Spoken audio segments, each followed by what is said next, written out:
Welcome, Japan. Welcome to another edition of Why Come Japan. I'm your host, Mr. Radrey, where I interview creatives here in Japan or outside Japan. But today we're inside Japan. And today on my show is Mr. Benji from Atlas Kane Graphics. Hi. How are you today, Benji? Yeah, I'm all right. I'm good. I'm going. How are you? So, Benji, like a bunch of my other friends on the show, actually, can I say this? We work together. How we're affiliated with each other? Yeah, how we're affiliated. We're Star Boys. That's how we're affiliated. We're Star Boys? All right, okay. I think I already let it slip. By the way? Can I swear, or is that no swearing? No, it's fine. This podcast is rated E for explicit, Okay. so it's fine. Very cool. Well, the reason we know each other is we used to gang bang together. I use that more often. Use the gang bang in together. the motherfucking Starboy sense. Wow, this is totally. Yeah, that sounds good. I like that one. That's great. All right, so for a little background, my guest today is your brand is called Atlas Kane, right? That's right. Well, yeah, I guess it's in the same way that a writer might take on a pseudonym. I guess I sort of not fell into this, but I waded into this, if you will, using ocean words. Get this started right away. I waded into the name, right? And I sort of took it on as an adaptation to another name. And it was originally the Map Maker. And that was a character in this one-off metal album that I really, really liked. And then one thing led to another, and then Atlas Kane, which the meaning we'll get to later, came to be. And then it sort of took on the characteristics of a brand. So, yes. Interesting. All right, well, the more you know. I guess we should give some little background for Benji here. Benji is a designer who designed my new logo, the one you see right here in this coffee mug. Cup of Radley to put you to bed or wake you up in the morning. There you go. Yeah. And if you love this, if you love all this great stuff that I have, and I got a new business card also made by Mr. Atlas Kane Graphics, Mr. Benji. It's not upside down, is it? Oh, good. No, it's fine. This is the business card. For audio listeners out there, you can't see this, but for visual learners, visual listeners, watchers, there we go. You got to get the terminology down, Pat. For anyway. People who are currently watching the YouTube machine. There you go, the YouTube machine. I'm holding up my business card, and this is the one that Benji designed for me. So, in other words, if you want to have some guy, or if you want to have Mr. Benji make your designs, you may check the link in the description below. Or I don't think it's there yet. A really important thing here: if you are interested in a Radley cut, we can make that happen for you. Yeah, we could also do that. That's true. Yeah, that can be arranged. No cut from that whatsoever. It's just completely philanthropist and humanity. Really? That's awfully nice of you. Of course, we make a cut. The idea.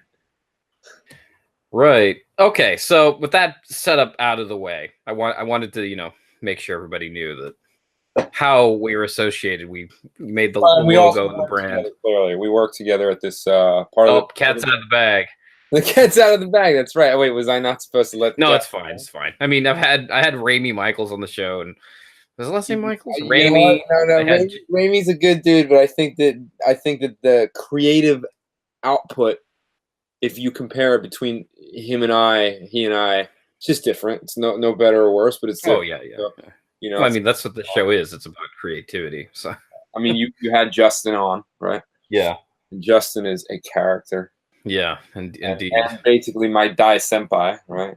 Mm-hmm. If anybody knows what that means, it means the most senior in my group who is technically responsible for my well-being, although where Justin's concerned, I don't know if that applies. Whatever his well-being is, he's sort of responsible for that.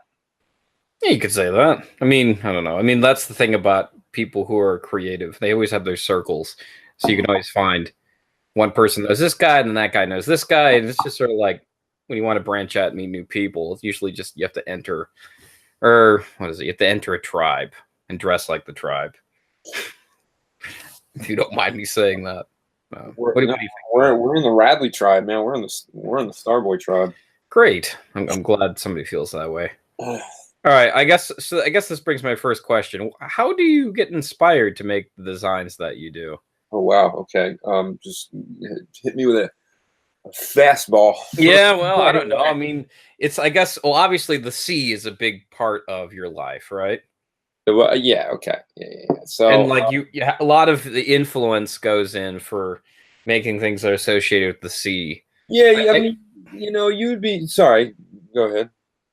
Yeah, no. I mean, I guess this would lead me up to like saying, what is it that you mostly are? What did I write down here? I wrote something down specific. I love this. This is the most amazing thing ever. I know, right? If I was going to picture an interview between you and I, this is exactly how it. God damn it! Fucking around. Yeah, right. All right. No, I guess the first question. This is what I want to. I mean, I don't know. I can't eloquently transition here. So the idea is you're asking me how do I get involved in whatever project I'm getting involved in, and that's a really broad question, isn't it? Well, what is it? What is it that I'm looking at, and what is my inspiration process? Yeah, it's like one of those interview questions. Like, where do you see yourself in 5 years? It's important for creatives because whether you're so? a writer or a songwriter, right, a musician or a visual artist or performance artist or anybody who has to output original material or semi-original material, because originality is a very, very subjective term. The question is, well, how do you not get bored, and how do you put things out that seem authentic, right? Yeah, and authentic to a degree that they feel like something that you want to get behind, and I guess that's how I would answer this question. All right. So just basically what somebody wants and gets behind. Well, I mean, what I would say is that there's no such thing as originality anymore, and that's not a bad thing, right? Mm-hmm. Well, Justin Isis is the exception to the rule, because that man is incredibly original. I don't even know how he does it. For some context, Justin Isis is the former guest on the show, the writer. Great episode. Go listen to it now. Yeah, and he's, I mean, almost to a fault, he is original. I like you need like a lexicon of and a grimoire, right? You want to call yourself original? No, and I'm not trying to be original. I think that anything that's ever been, again, with the exception of Justin, I mean, anything that is going to be done has already been done before. So it's just a matter of like giving your take on it, right? The branding in terms of, drawing inspiration from different, what's the word? Parts of a collective brand identity that has to do with nature and the ocean. I mean, or anything else, whether you're talking about cars or, in your case, sort of this sort of whimsical, playful, quirky, yet somewhat sophisticated thing that you're doing. I mean, it's already been done before. I mean, Pee-wee's Playhouse in your case has done things that are similar to this, or like if you I guess if you source like Adult Swim is like, in a way, like Adult Swim meets maybe like Michael Moore or something like that is how I would like describe your brand. Right? Okay. That's interesting. Well, because it's women's. Not what I pictured. It's like, you know what this looks like? Looks like Adult Swim meets Michael Moore. Wow. Okay. It's like Rush Limbaugh meets Bob's Big Boy. There you go. My point is, and I'm rambling, but my point is that I get inspired by many different things, most of which includes the sea and parts of the American culture and the organic culture and the Japanese culture. But anything that I'm going to do, it's already been done before, right? So I'm just giving my unique take on it.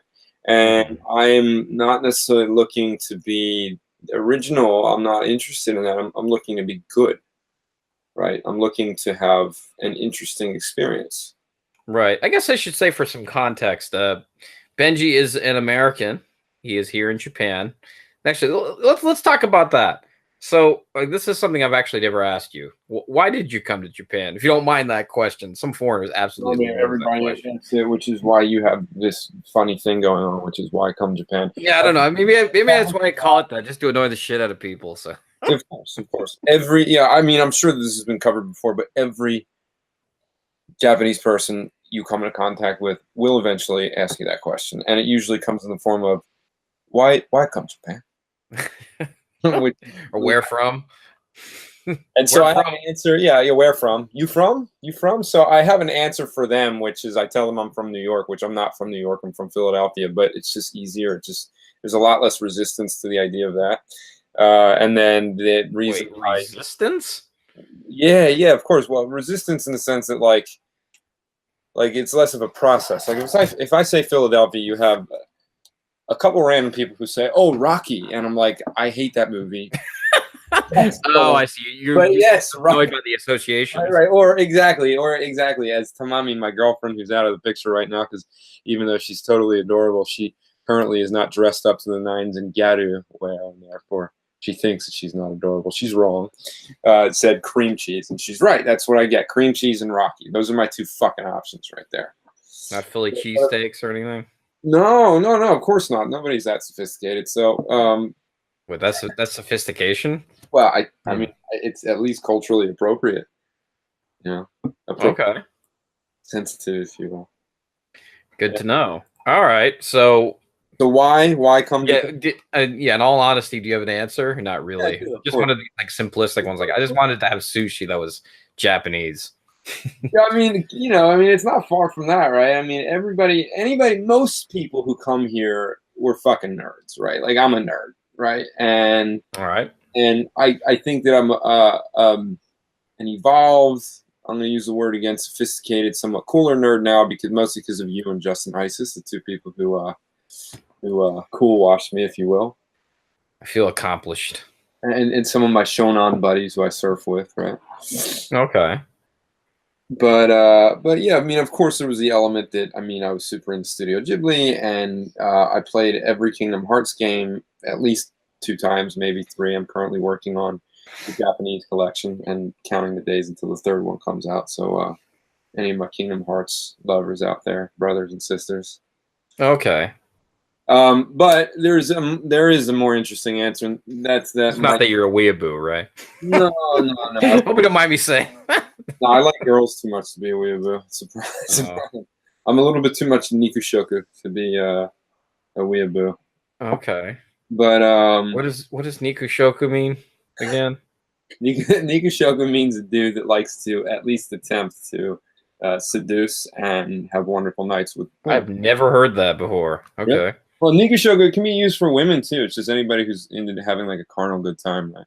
And who's a little more like aggressive. Well, you hang out with Japanese surfer dudes, so I imagine they have better lingo than probably the Japanese I learn all the time. Well, okay, when you get off of this, or before you get off of this, ask your girlfriend what Nikushoku means. She's All right, I will.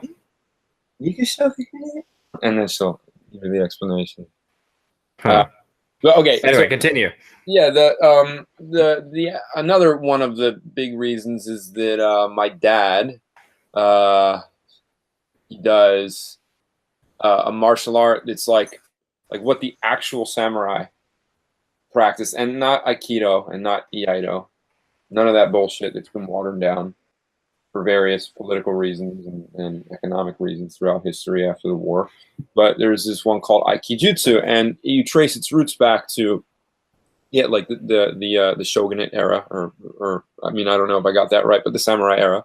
Mm-hmm. And this is the shit that people use to like not die, right? Okay. I mean, there's a funny line that one of my dad's sensei student asked him. He said, "What did he say?" He said, "Oh, I'm looking for like a spiritual aspect to this art that you're teaching us. What do you have to say about that?" And this, sort of very, very, very strong-willed white guy says, "Son, spirituality, this is the stuff that Japanese guys in battle used to use to not die so that they could go home to their families. There's nothing spiritual about this, right? It's very, very pragmatic. Yeah, it's really amazing, and there is actually a philosophy to it. It's called Aikijutsu, and there's a guy named Tetsuzan Kuroda Tetsuzan, and he lives in Saitama.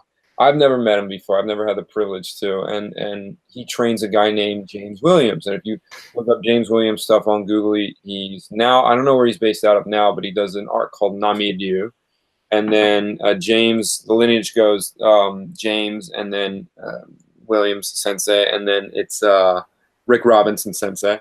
And then Rick Robinson has a bunch of Deishi, right, followers, and my dad's one of them, and he's really, really good. He's really, really efficient, and they have always done this art of theirs, and they work with live katanas, and they've done this art of theirs in a really aesthetically Japanese dojo, right? And it's off in the woods, and it's really beautiful, and it's kind of like in a quiet area in the suburbs of Philadelphia. And growing up, it was sort of a sanctuary. And so you combine a really, really tough set of teenage years where I was really trying to figure a lot of things out with a safe place to go that is completely and totally different from anything, right, that is American. And I was like, it's kind of like me being a surfer, right, and starting as just a swimmer when I was a little kid. At a certain point, you want more access, right? So I wanted more access. I had to see what this was all about. And so I, saved up money and then traveled as a really, really young kid, about 19.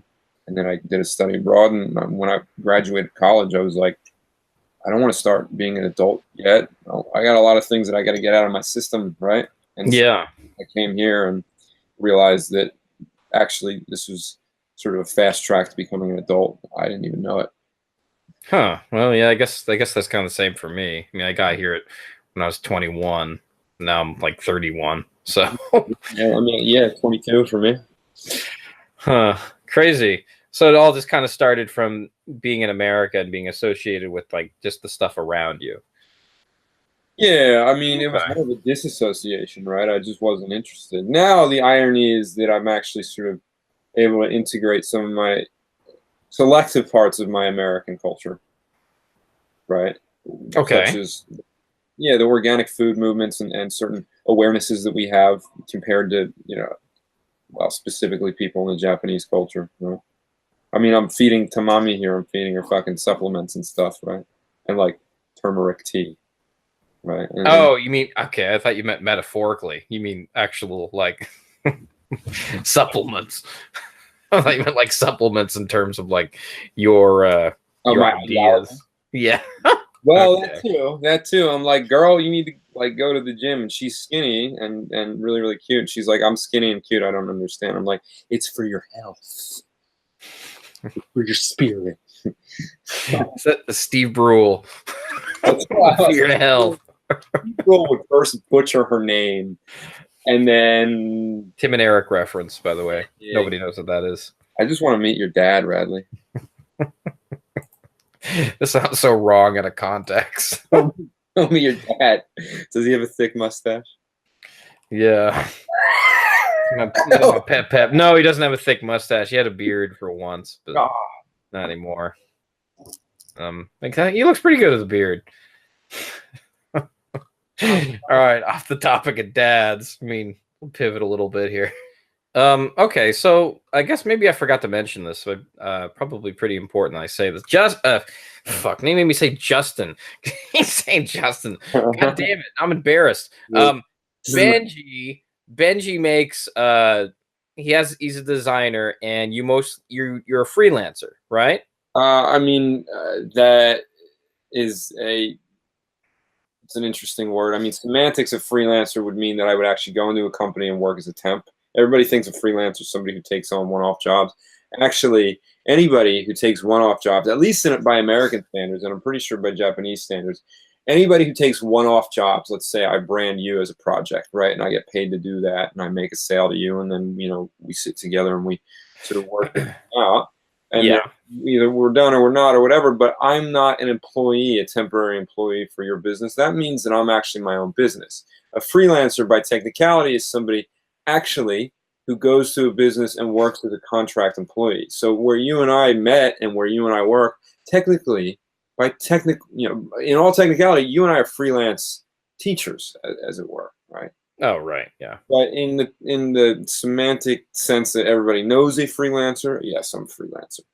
Sorry. Okay. I mean, I never associated freelance with like somebody who works behind a desk and pushes papers and shit. I mean, I have friends who are freelancers, so they like do freelance podcasts, freelance art, freelance graphic design, Well, and I mean, a lot of them. I'm like, one of them is actually I'd like to have on the show.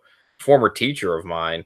and when you say freelance, you mean the collective semantic version of freelance, which is what I'm referring to as a small business, right? Somebody who does what I picture is some dude who who makes bank from working with people on the internet.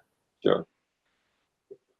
Cool. That's what I associate with being a freelance. Because I mean, one of the people who edit these videos sometimes, like, if I mean, no offense to my guests, but if like they have like one of these rooms where like the sound is just horrible and I have to like get it edited, I give it to this guy named the Andy Son in the US to like help level out the audio, because sometimes I'm like, I don't, because it's always good to get another pair of ears on it, because like sometimes you don't know like what other people want to hear, like, or maybe sometimes the guest is unleveled or whatever, right? And he's a freelancer and he gets, he makes some good money. Yeah, and I totally get what you're saying, but I'm just trying to spread the gospel of like everybody who's doing freelance work in this sense. You need to start thinking of yourself as a small business, right? You're a small business. You're not technically selling something with these podcasts yet, but you're amassing an audience and you're doing it on your own, and you're not putting out videos or managing a social media presence on behalf of a company, right? Which means that whilst you don't fall into the colloquial freelancers sort of role either, I would consider you as a creative who's got some sense of a desire to make money doing what you do, right? That would mean that you are in and of yourself a small business. But especially people who, like myself, are hired guns and perform tasks for money. Is that a better term? Hired gun? It sounds pretty cool. Mercenary. You can have that on. That'd be a good business card. I'm handle. A boy. I'm a surfer. I'm basically Japanese. I'm a fucking merc too. Yeah, but then again, you probably can't have that on a business card, because if I read that and be like, "Fuck this guy," you know what I'm saying? I'm a bro. Well, professional. No, like maybe like they're just, if you get this impression like, man, this person's so pretentious, but like at the same time, like between you and me, I'm like, yeah, that's cool, that's funny, yeah. Like if you want this like some random businessman, and probably, or if I was in a business situation, that's probably what I'd think. Sure. I don't know. Okay, let me ask you this. So you're a freelancer. So if somebody from the audience, let's just say some rando watching. Yeah. Randos are great people. Just to remind everybody out there, not discriminating against randos. But if some rando from the audience wanted to do a project with you, what does that look like? What does it look? What does the process look like? Or like, let's just say some guy came up and they're like, "Hey, I heard you on Why Come Japan. I want to make a design of a football for my son," or I don't know. Wow, that's a fucking awesome question. Okay. Is it mostly like most of the stuff you make for, I mean, in terms of design, it's it's mostly a lot through just your friends, right? Not really. I mean, I've gotten different projects from sort of, well, between here and the Western world, I've gotten quite a few projects from people I don't know, right? I mean, I do get a fair bit from people who know me and who want me to do something for them, of course. Okay. Well, that's a big question. What does that process look like? In a nutshell, first of all, I have to vet my customers, right? Because I've had some time wasters, and I've had some, sort of unfortunate experiences, and I kind of have somewhat of an idea now a fairly good idea of who's going to waste my time, who might even be, but be, too much, much more trouble than they're worth, versus who has like a legitimate project, right?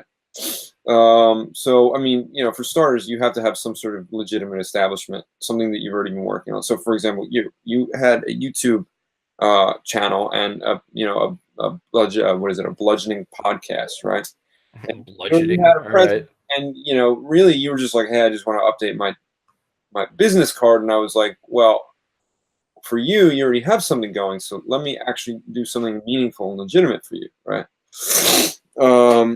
Whereas, I mean, I've had people who have had like an idea for an app, and I can't really be fucked because it's not even about money being attached to it or not. It's like if I don't know whether or not they're going to continue with this thing or not, then I'm really, really apprehensive about doing the project. But in terms of specifically what it looks like, if somebody wants to do a project with me, first I figure out, yeah, if we have a good, chemistry together, and if they have a legitimate mission that they're going for.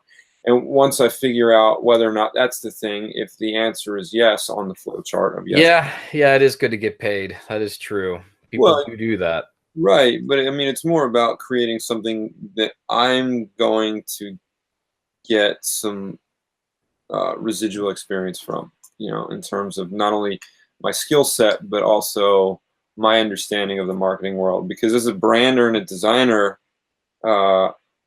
my job is not just to draw a cool picture, but to try and help somebody establish what it is that they're trying to accomplish and how some sort of visual system is going to help them accomplish that goal, whether it's getting more customers to buy their tea brand or getting more people to watch their show and trust their brand, or what have you, or just, that they need. I recently had a guy who wanted me to rebrand his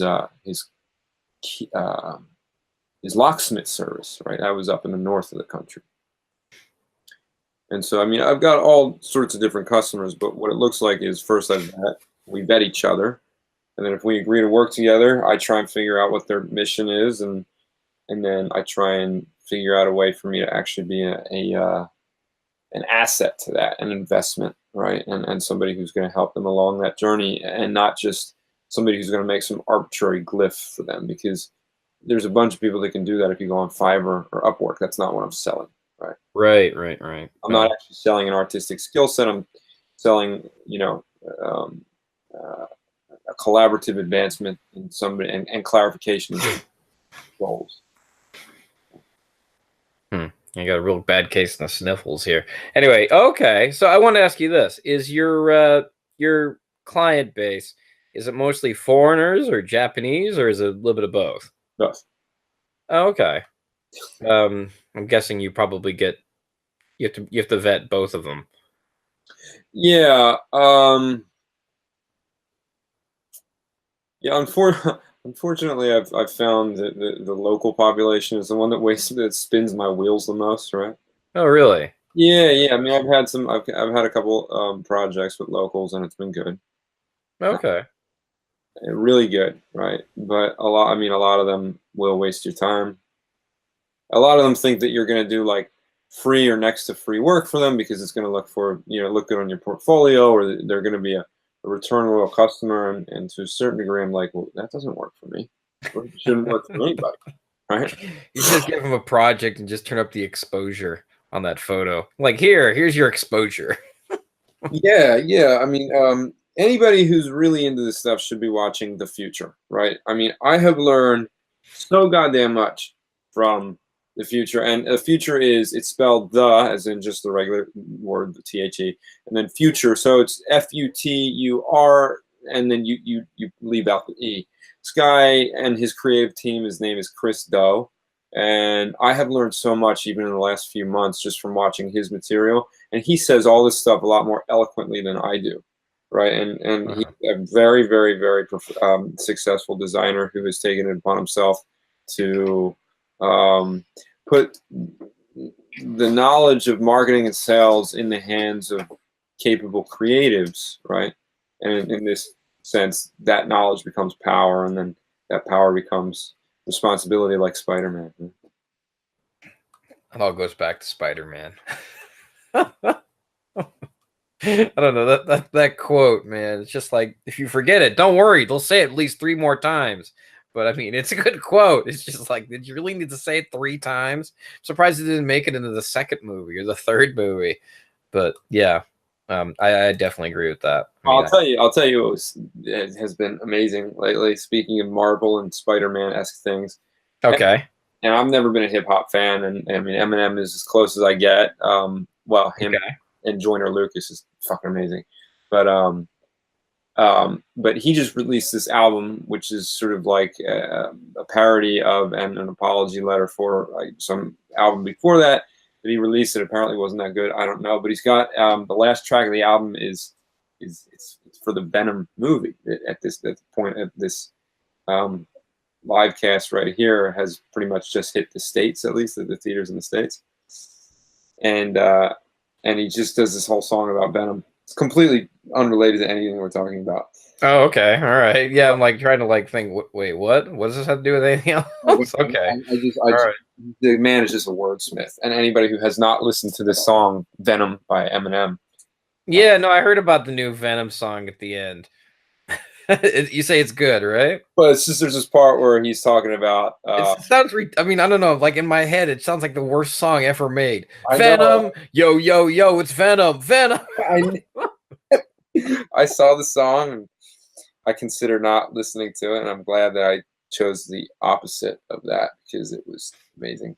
There's a part at the end where he goes, "I'm this." He goes. Part that goes. He goes, I probably ruined your parents' life and your childhood too, because if I'm the music that y'all grew up with, then I'm responsible for you retarded fools. I'm the supervillain that mom and dad was losing their marbles to. You marvel that. Eddie Brock is you, and I'm the suit, so call me Venom. Right? It's just a string of words. It's fucking amazing. I've heard like that movie's been heavily cut because they were trying to really get like a PG-13 rating, like in the States. Awful. Tom Hardy. Which I've heard is like it really kind of hurt the film because everybody's really panning it in the States right now. I mean, it's a cool idea. I mean, everybody's wanted a Venom movie. Oh, I'm sure they'll release like an uncut version, and they should. Anyway, back to the topic at hand, which is little old me, and more specifically, the creative business out here in Tokyo, right? Yeah, I guess so. This brings me up to my next question. I mean, how do you get? Well, I mean, shit, I can't read my own handwriting. Oh no, here it is. Well, this isn't handwriting. I can't read. I love your little like Radleyisms in the middle of these, like in between these questions. They're great. Well, no, actually, it's not. It's not that I can't read my own handwriting. I can't differentiate which question I've asked and which one I haven't. Because usually it's best when you're okay. Like give a little context for this. Usually, it's always best to ask questions in terms of like the stream of the conversation. You don't want to ask something like, "So how old's your mom?" Or like, "I want to meet your dad," or back to dads again. About that dad. Okay. Anyway, are you looking at a website for kids now or for dads? Because sometimes we look at websites for dads. Let's just say dads. Kids makes me sound like a pedophile. Okay. All right. So, what is your most requested project in terms of Atlas Kane graphics? Oh man, I get them. I mean, all over the map. So it just ranges. It ranges from like if you go to your website, you have tattoos. I mean, you did my thing. Yeah, I did your tattoo. Well, I didn't get a tattoo. I don't have any tattoos. Not with that attitude, you haven't. All right, sure. So it's just basically almost everything. Like say, hey, I want you to design me a shirt. Would you do it?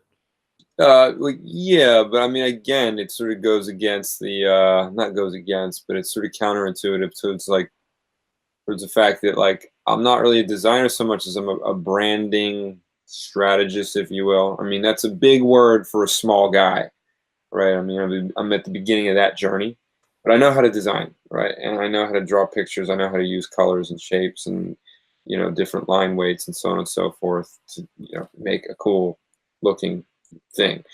But what's my most requested project is a little bit different from like what I'm actually what I've been doing with it recently. So I guess I first started out by just getting these random sort of one-off logos, and then that evolved, and then recently I've been sort of getting people who want me to be a little bit more involved in their process, right? As sort of like creative direction. I'm working with a production company out here, a budding production company, right? Another startup that my friend is doing. Okay. My friend started a digital marketing. What's the word? firm. Fuck. A firm. Oh, yeah, digital marketing firm. I branded him for that, and so he and I are going to be working together, you know, in the near-ish future. So it's more along the lines of not what my most popular project is, but in terms of like, you know, what is the progression of my career out here been like? Right. All right, so we got a question from the chat. Zara Salas, maybe I'm pronouncing that wrong. It says, "Do you all consider Japan your new home, or do you see?" I'm giving like creative business gold, and it's like, tell me about Japan. Well, I don't know. He asked this a while ago, and I've been kind of ignoring it because I mean I don't want to like interrupt the stream of, you know, questioning and stuff like that. You know, it makes the conversation flow better. Anyway, I guess we got to I don't know. That's what the whole thing about this podcast is. You have to like shift gears from time to time. Well, I mean, you sent me a list of questions that were really, really good. And regardless of whether or not you can read your own handwriting, I'm still very impressed with your list of questions for me because they were really well thought out. And one of them beckons back to this, which is, hold on. It was something I don't have it actually in front of me right now, but it was along the lines of how do you plan to sort of progress in this country, right? Like, what are your ongoing plans and something like that? It's like number 6. It's like right in the middle or something like that. You see what I'm talking about? Yeah, sure. I mean, I guess if I was to answer this question, do I consider Japan my new home? Yeah, I guess so. I mean, because I moved here after college. So usually wherever you move right after, I mean, wherever you move to go to college, then that's usually where you end up living. Do I still see and the next, there's a kind of a 2-part question. It says, do you all see yourselves as visitors? Well, I mean, I don't know. Sometimes. Well, the answer to that definitively is no, because as a visitor, I wouldn't defend my right to live here and my residential status, right? I see it as an extension of my home. For me, I mean, I want you to answer the question first, and then I'll give my take on it. But I had to jump in for that visitor part. That's absolutely not. Visitors don't speak the local language, right? Visitors are people who come here for a week or a month. Well, I mean, there is the thing. It's just like they say that like you can never be Japanese or you can never fit in because it's like this collective culture. I mean, yeah, I mean, that is one that it could be. I mean, you could say that's wrong. Because I mean, you can fit in. You can always you could be the gaijin, you know.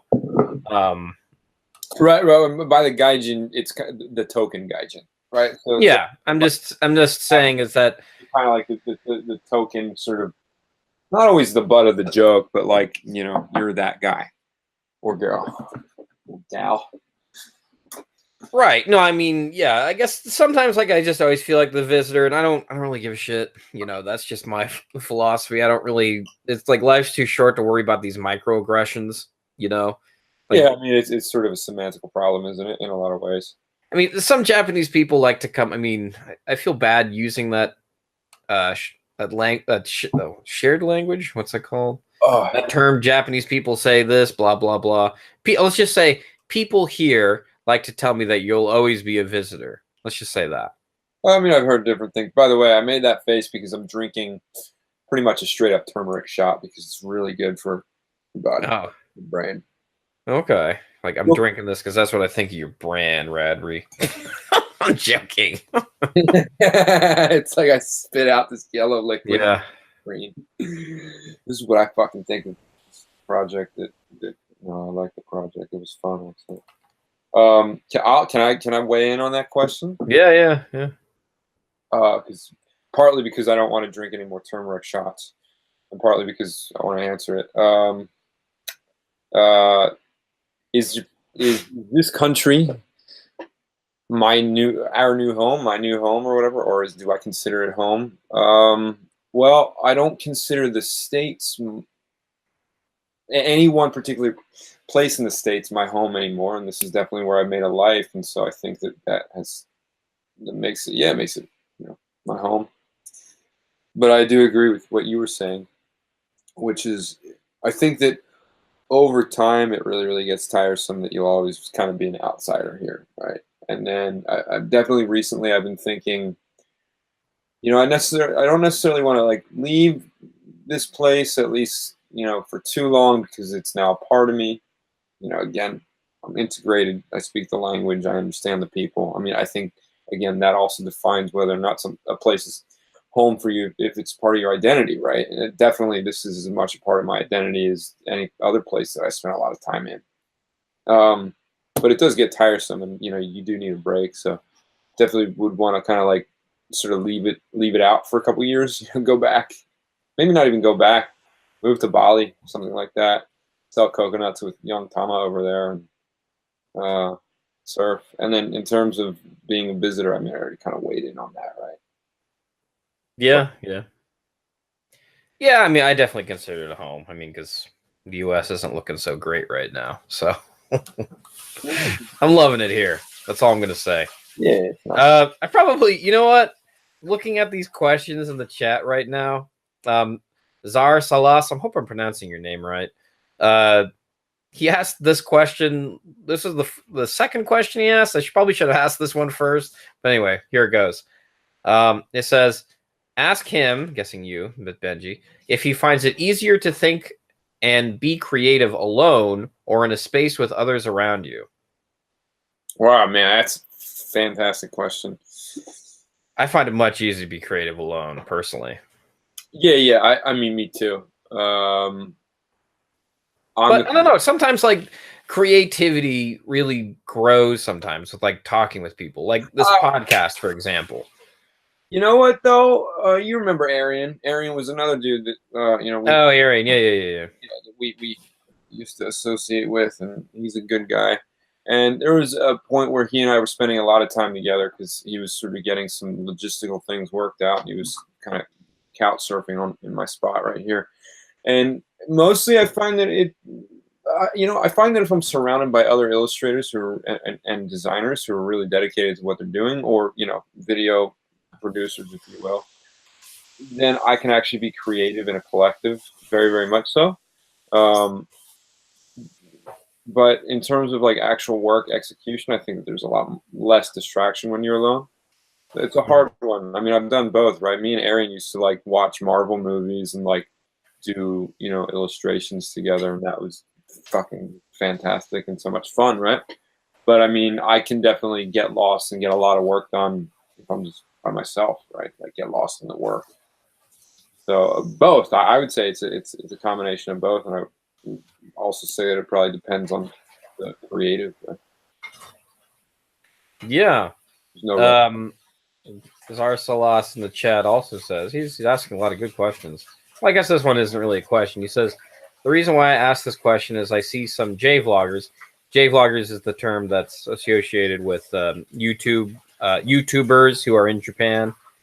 They say that Japan is fun, but not really home. And usually they are teachers. MG. So we're going back to the original question right now. Yeah, that's kind of back to the original question. I'm kind of like mixing in two questions. The other one, the also says teachers, architects, etc., etc. I wanted to get the opinion of two artists and not just some regular working Joes. So, okay, that third thing that you just said, it was originally or related to the original question. What was it again? Yeah. In a nutshell? What, the question? Yeah, there was like three questions. What was the third question? The one that it's not really a question. It's mostly just a statement. It's not really asking a question. About why he wanted to ask us. Yeah, no, because he was just saying most J-vloggers, Japanese YouTubers, like foreigners in Japan, they never consider Japan really home. Yeah, I don't know. I guess I consider it home.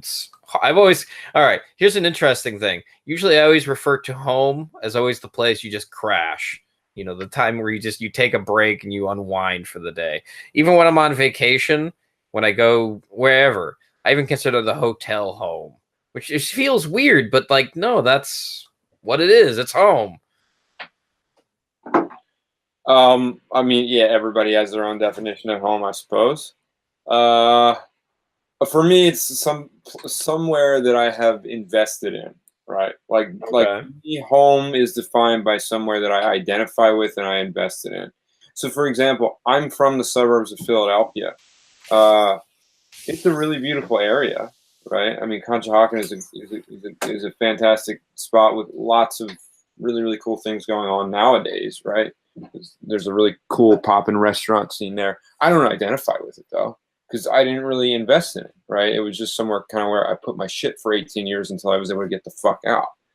But so that's kind of, but simultaneously, I mean, you know, New Jersey, the coast of New Jersey is kind of where I spent a lot of time, and that was meaningful for me when I was young, and because I, you know, sort of was able to like stretch the bounds of who I was as a person and take on this, you know, skill and identification as a surfer and as somebody who's sort of like really interested in the sea. That's sort of like how I invested, and of course the memories I created with my family and friends out there, right? That was why that place just happened to be more important than the place that I was born and sort of spent my fall, winters, and somewhat some part of my spring in, right? Which is Philly. And then I lived in Baltimore when I went to MICA, right, Maryland Institute College of Art, for 4 years, and I had a very, very what's the word, intense experience there too, right? And Okay. a lot of growing. And then I lived in Nagano for, you know, after I left there, and I lived in Nagano for a year and a half before I moved to the sort of greater Tokyo, Kanagawa area. And all these places are places that I've got these like sort of profound sort of experiences and memories, and I really, really invested in. And again, thinking my way into the culture, building a community, you know, and learning the language and sort of the local customs. You goddamn fucking A, right? This is my home. I paid my dues, right? And I think that you have too. Paid enough taxes. I hope it's my home. Well, I mean, yeah, right, exactly. You pay taxes. I mean, that's a very, very, very easy metric by which we can measure this, right?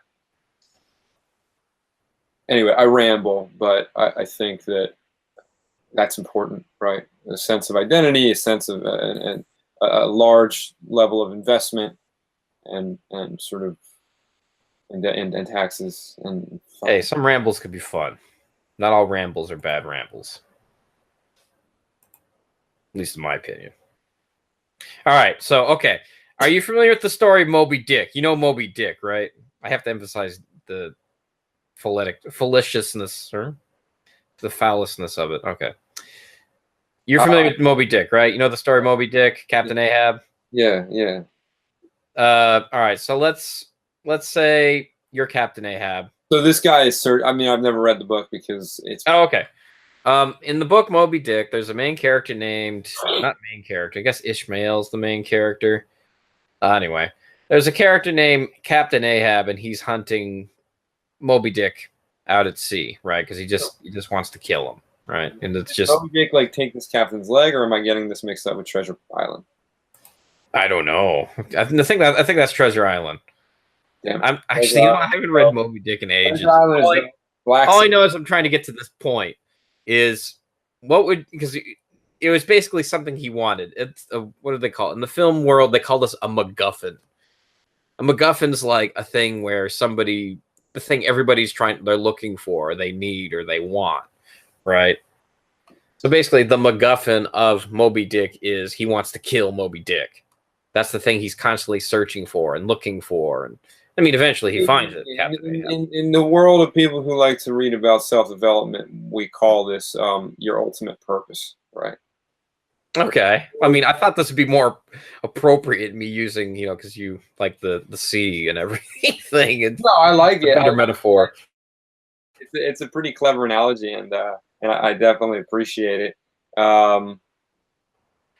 So I guess you understand what my question is probably leading to. I mean, yeah. Metaphorically speaking, what would you say your Moby Dick is? What is it that I'm searching for, other than a bigger apartment, so that when somebody wants to use the facilities, it doesn't make a lot of noise?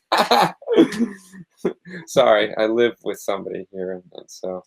Wow, what's my Moby Dick?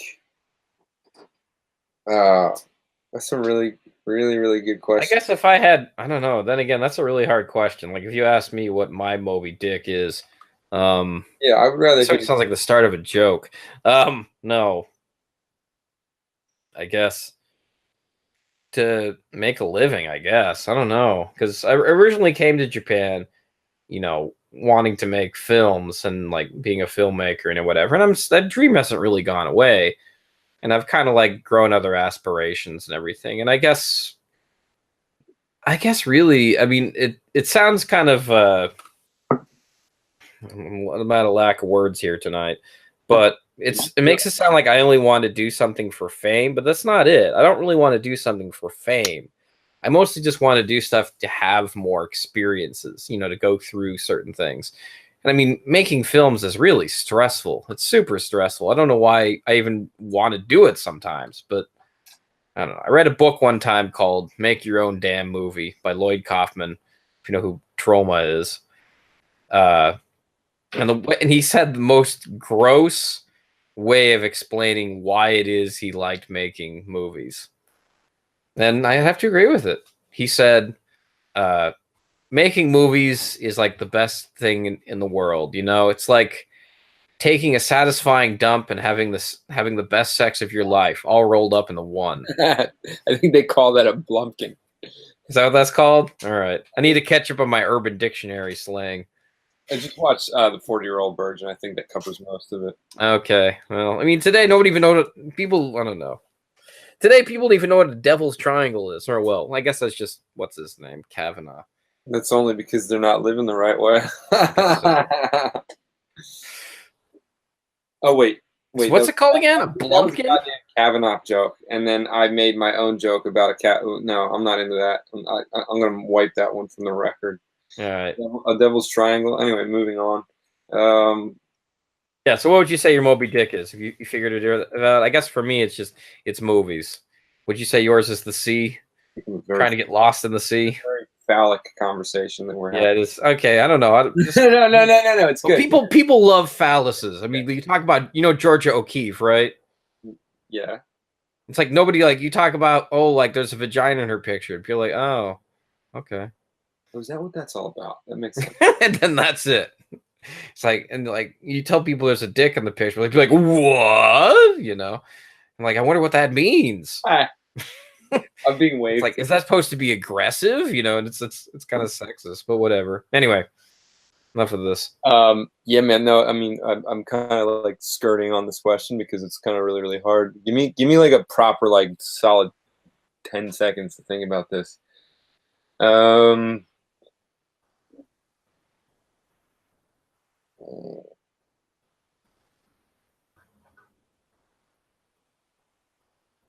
My Moby Dick. It's really, really tough. Yeah, I guess this is why you give questions. I got it. Well, all right. Now, I think that my Moby Dick is to have like. I feel like whenever I have an idea, I can pretty much realize it, but it takes a while, right? It's like like there's a delayed reaction time between, for example, going mercenary, right, and being my own business, right? I wanted to do that for years, and at least a couple of years of preparation is what it took to even be able to sort of like scrape by, right? And it's like I feel like anytime I take on a project. Well, projects I finish pretty quickly. But anytime I take on a personal project or anytime I set a goal, I usually get it done. And I'll pretty much always get it done. And I kind of realize it in one way or another. But there's definitely a delayed reaction time between the thinking, the doing, and the result, right? And so I think that like the more optimized my life is and the more resources I have. So, I mean, money is definitely a part of this, right? I don't see it as something that I need to like, make it rain or fucking ball or whatever. I don't really care about that. But the more resources you have, whether that's money or social, what's the word? Clout, acuity, I guess. Power, for lack of a less crass word, right? Social power and reach. There you go. Social reach, right? And influence you have. Social reach and influence that you have.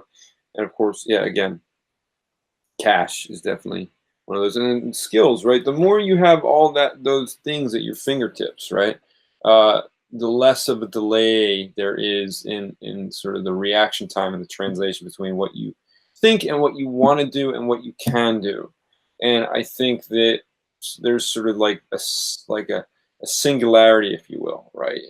A point where all of my efforts to learn about the various aspects of marketing and sales, and also like the, just sort of like brass tacks skills and design and sort of project management and mission development, if you will, and all the things that sort of influence the outside aspects of that, which is like even like the food that I'm putting into my body, or the people that I'm spending the most time with, and the material that I'm consuming, right? I think that there's like, hopefully there will be a singularity, a sort of singularity, where it comes to a point where the dividends of that pay off to a degree that I can think about a project that I want to do, or a place that I want to travel to, or like, a person that I want to meet within reason, of course, right? Trump, right? And there's quite a few layers to that. But and then to be able to do what it is that I want to do. So it's a lot less about this thing that I'm looking for, and sort of a lot more about a mode that I'm trying to, sort of embody, not impersonate, embody, right? And a certain lifestyle that I would like to have. Okay, well, that's a very complex answer there. So basically, can you do this for me? Can you sum it up in a few words? Yeah, sorry, I'm really bad at that. It's just like, do stuff. No, it's okay. I'm not trying to talk down to you. No. Like, I kind of got lost there a little bit. Yeah, I get it. I mean, like, what the fuck, Benji? You can't tell me through. I'm not saying that. I really want a big TV. As long as I can get a big TV, that's my Moby Dick. All right, big TV. Yeah, I mean, basically, it's kind of like I'm limited. Everybody is limited by their circumstances and their resources until they unfuck themselves from that. And I'm little by little to unfuck myself from that, so that whatever I want to do, I can do it very quickly and by my own hand, right? Not by handouts from anybody else or anything like that, right? Well, I mean, I don't know. In terms of writing, I mean, because I've read so many freaking books about screenplays and books about writing stories, and I mean, I enjoy reading them. I mean, I'm kind of rolling my eyes here, but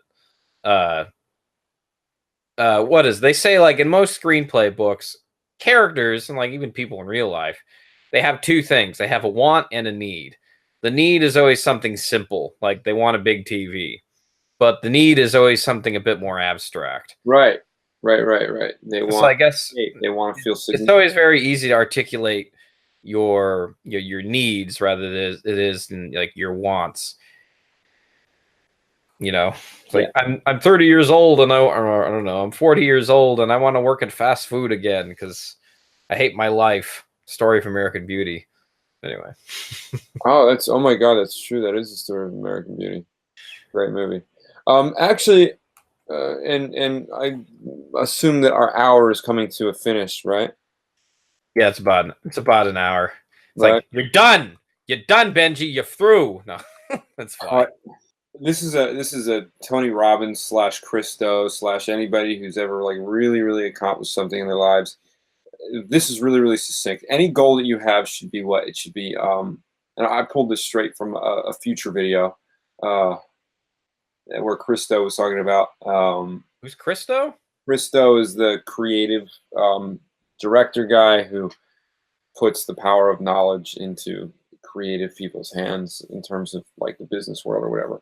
But he says to this one guy, he's got these two guys on his panel, and he says, all right, well, you both have your own studio or agency, a creative agency. What do you want?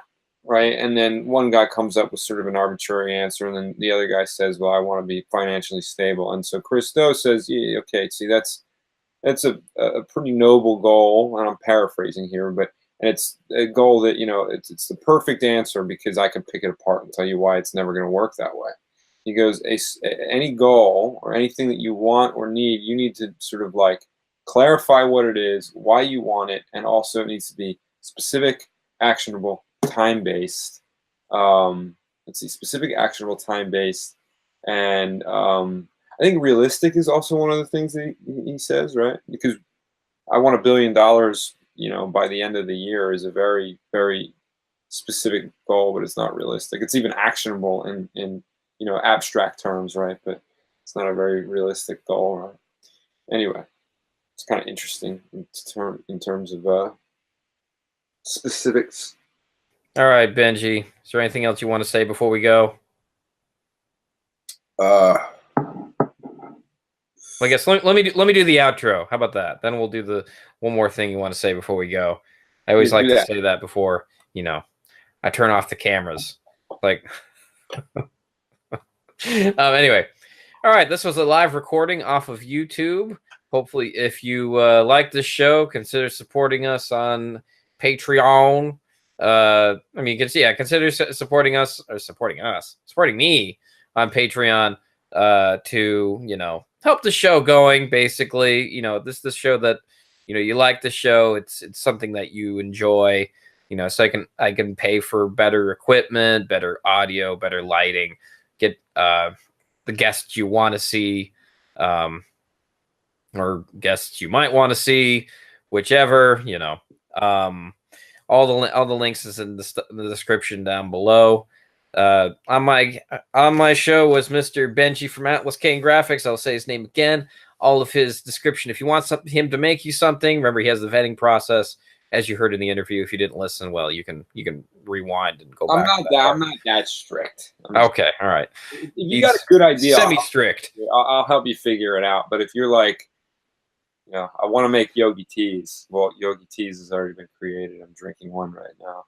And then you can click the links in the description down below. If they're not there right now, they'll be in when I edit this video and I put it back up on the YouTube channel. Or if you're listening to us on iTunes, that means it's already up and you can check it in the description already.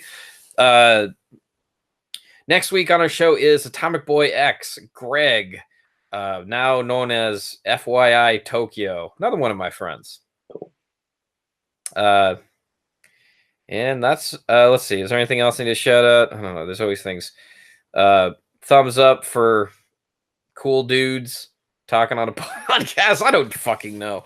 All right, what should I say, Benji? Help me close this out. Anything? Okay, how about this? All right, anything you want to say before we go? Yeah, there is something I want to say. Okay. Radley's a really, really funny guy, but he's doing what he loves, and that's cool.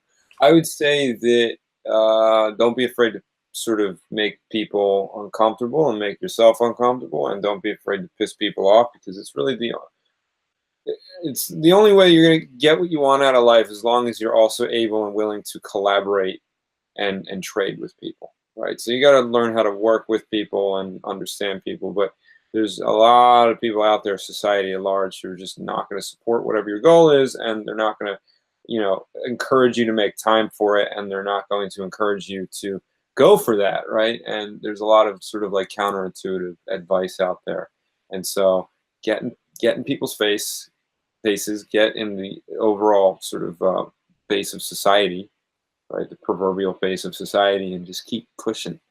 And it's really, really uncomfortable. It can be fucked up at times, but it's worth it to be able to do what you like, I think. Good to know. Any social media you want to push? I think that you're going to provide my website, which... All right, okay. That's enough? And yeah, and then if you want to follow me on Atlas_Kane, you can see what the undertones of my life look like. This on Instagram or is this Twitter? That's Instagram. And yeah, you should do the Instagram. His Instagram is cool. I like it. Thank you. I appreciate that. Yeah, it's all the polished stuff, right? None of the turds. So, some of them, I guess. It's not, quite a few of my good days and not so many of my bad, right? I think I did all the call to action I need to do today. All right, so until then, get off your ass and start something so that he can feature you on a show and then I can brand you. That's the call. Wait, what? Say that again? What? Get off, not you, but your audience. Get off your ass and do something. Make something so that Radley can feature you on his show and I can brand you. And it's all going to be just one big fucking circle jerk, but in a good way. That's what this episode needs to be called. One big fucking circle jerk, but in a good way. I think we'll close on that. All right. So until then, until we have Greg and Voss on the show, I'm Radley, and all right. I'm Benji Atlas, and I'm sorry. I don't know. This isn't the fucking news, so maybe I should stop doing that. And like maybe if I had a co-host, I got used to this sort of thing, I could do that. But like every single time I do that, it's just sort of like my guest is like, oh yeah, I'm who am I? I'm Brian. No, Why does that happen? Does that happen often? No, it's been happening a lot. So it's like I need to figure out something else because like either A, I plan it with wait. Or I say. No. Just prompt them. Here, wait. Now that I have the prompt, let's do it. All right. Okay, let's do it again. All right. All right. So until then, I'm Radley. And I'm Benji. And see ya. Later.